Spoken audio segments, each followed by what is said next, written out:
Welcome to the Pennsylvania Virtual Farm Show. We're here today with the Meet the Maple Syrup Producer. My name is Landis Crawford and I'm the 2020-2021 Pennsylvania Maple Ambassador. So I'm a fifth generation maple producer myself and I'm from the northwestern part of the state. And before we go ahead and dive into the nitty gritty of maple syrup and where it comes from, when we make it and how it's made, I'm going to go ahead and talk a little bit about the associations that make up our state.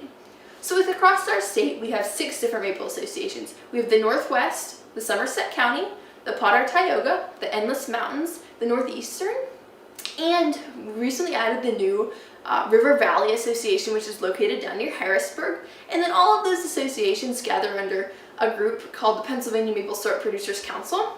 What is unique about each of these associations is that they each hold a taste and tour or open house weekend, usually in March, where they open their sugar houses up to the general public and you can come in and see how your neighbors make maple syrup, and they'll explain all about their process and their woods and even give you an opportunity to buy some maple syrup. So go ahead and check out pamaple.net to find out which association you're in and when their open house is. Do you know how much syrup was made in 2020 in the United States? So 4,372 gallons of maple syrup was reported in the United States in 2020, and 169,000 gallons of those were made right here in Pennsylvania. So that's pretty cool. So I'm going to just go ahead and touch on some basics before I introduce our syrup producer that's decided to join us today. And that is, did you know that maple syrup comes from not only sugar maple trees, but red maples and silver maples? And were you aware that we make maple syrup from late winter to early spring? So we go ahead and kick the season off usually around the end of January and we stop about the beginning of April. But this is very dependent on Mother Nature, so it fluctuates every year. And I'm going to go ahead and introduce Miss Laura Dangler from How Sweet It Is, and she's going to tell you all about this stuff in front of us.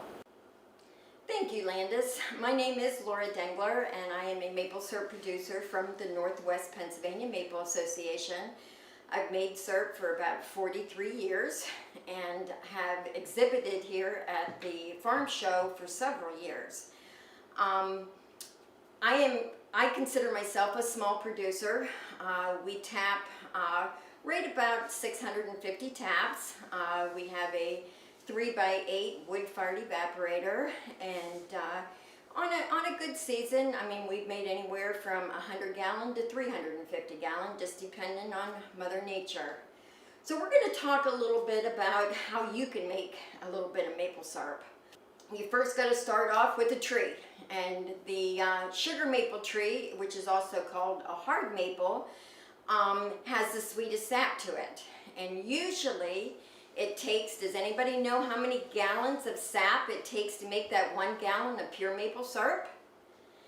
It takes anywhere from 40 to 60 gallons to make that gallon of maple syrup, depending on the sugar content. And usually the sugar content of the sugar maple tree is the sweetest, and it usually runs right about 2% sugar, which means it takes 43 gallons to make that 1 gallon of pure maple syrup. You can also tap red maples, silver maples. A red maple is considered a soft maple tree, and it takes right about 63 gallons to make 1 gallon of maple syrup. The sap isn't quite as sweet with the red maples, and with the silver maple it takes pretty close to about 76 gallons to make a gallon of maple syrup. It takes quite a bit more sap. The sap from those 2 particular trees are not as sweet as what a sugar maple is. So when you head to the woods and you start to tap your trees, you want to make sure that your trees are at least 12 inches in diameter before you put 1 tap in it. And should be right around this size. You know, sometimes I look at my bucket and think if it's the size of the top of the bucket, then it's probably big enough to put 1 bucket on it or 1 tap on it. Tapping a tree does not do any permanent damage to the tree, but it does leave some scarring in the tree. And you can see this is a tree cookie that one of my friends had given me.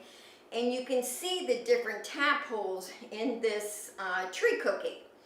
And in the last few years, I'm going to say back in, what was it, 1999, they came out with a smaller diameter tap, which I advise everybody to use these 5/16 spouls instead of using the older 7/16 spouls. And so you can see in this tree cookie, when this producer started using the smaller tap holes, you can see that it left less scarring in the tree cookie here. These are the bigger ones, and these smaller ones are when they switched over to the smaller diameter spile. Today, a lot of producers use cordless drills to tap their trees. And you'll go up to your tree, you'll go at a very slight angle, you'll push the drill in and push the drill out, and you'll leave a hole in the tree that's about 2 to 2.5 inches into the tree. And then you'll tap in your spout. And it's called tapping, it's not called pounding, it's called tapping. So you'll take your hammer and you'll tap, tap, tap, and you'll hear a hollow sound. And as soon as you hear that hollow sound, you'll know that you have your spout seated correctly into the tree. If you're using the metal spouts, a lot of times you can hang buckets on it, the traditional metal buckets that have been used for years and years. Now we are also in these metal buckets using a bag liner inside of those. They have these nice plastic buckets, and nowadays a lot of the producers are using these plastic bags that they're hanging on trees. One of the things nice about these plastic bags is that you can see how much sap has flowed the day. I mean, if it's hanging on the tree, you can see how much sap's in there. With when you're using the plastic buckets or the metal buckets, you visually have to go up to the tree to see how much sap is in there. Some of the bigger producers nowadays too is how many people have ever seen tubing strung through the woods and wondered, what is it? A lot of different dealers sell different spouts that you can use in different colors. Tubings come in different colors. But tubing is used by the bigger producers, and it's a network of tubes that goes from tree to tree, comes down a main line, and the main line comes into one great big tank where the producer will take their truck and pump it out and then haul it back to the sugar house, or it can directly come right to your sugar house, which is very nice when you have the opportunity of having a sugar bush that does that. Once we tap the trees, Landis had touched a little bit of base about weather. We have to have the ideal weather to have the sap flow. It's got to freeze at night and warm up above freezing during the day to have the sap flow. And so that's why syrup is only made in the springtime of the year or late winter, and because we have those fluctuation of the temperatures to have the sap flow. When you tap a tree, it's not necessarily that you get sap every single day. It all depends on whether you have those freezing and warming days to have the sap flow. So once we get our trees tapped, we have our collection things, and then we have to bring the sap to the sugar house, a building that was designed to process pure maple syrup. And inside our sugar houses, we have what's called an evaporator. And evaporators nowadays are made out of stainless steel, and they're made out of a welded stainless steel now. And evaporators can use different kinds of fuel. This little one here is just a miniature of my big one that I have in my sugar house. And this one is a wood-fired evaporator. But they come also that you can use fuel oil, you can use propane, you can use wood pellets, and they even also have electric evaporators nowadays. It's just crazy how the maple industry has made technology is unbelievable what they've done. So Once we get the sap back to the sugar house, we have to boil it. And we just talked a little bit about how many gallons it takes to make that 1 gallon of maple syrup. So it takes a lot of boiling to make that 1 gallon. And so once we do boil and boil and boil, how do we know when it's maple syrup? Does anybody know? Well, we have some unique devices in the maple industry that lets us know when we do have maple syrup. You can use a thermometer to tell whether it's maple syrup or not, and maple syrup is 7.1 degrees above the boiling point of water. But sometimes water boils at 210, sometimes 211, 212, just depending on the atmospheric pressure. And so you'll always want to make sure what water boils at if you're going to be using a thermometer to make sure that you have the correct density of the maple syrup. Some producers also use what's called a hydrometer, which checks the density of the maple syrup. And the correct density of maple syrup is 66.5%.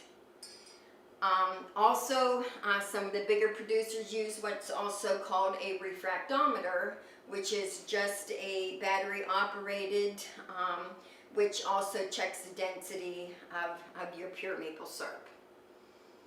Once we take our syrup, we get it to the correct density, we'll pull it off, and then smaller producers will run it through what's called a boot filter and pre-filters.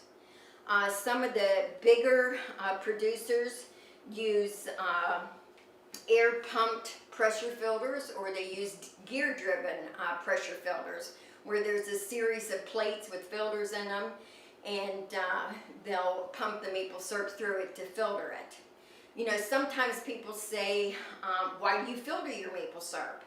And we filter our maple syrup at the end of the process because in the boiling process of making maple syrup, we have what's called niter that happens.